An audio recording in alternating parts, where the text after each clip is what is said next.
What can impact someone's credit score?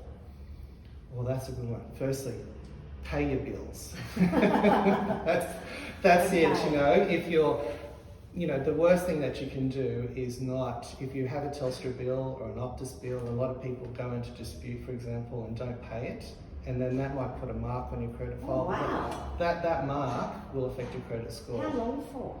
Up to 5 years. Oh, gee. Yeah, and if you don't pay it, it'll stay on your file until such point that you pay it, and then actually after 2 years it will drop off your file.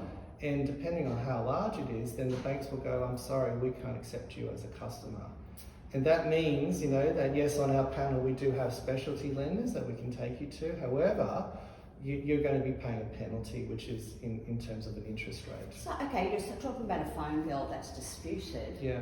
That might not be the client's fault. It could actually be the telco. That's exactly but correct. But it still penalises them. Correct. Wow. So therefore, you know, it's imperative that you meet your obligations and meet your repayments. And yes, you might have to pay it, but you'll have to dispute it outside of those terms. Okay.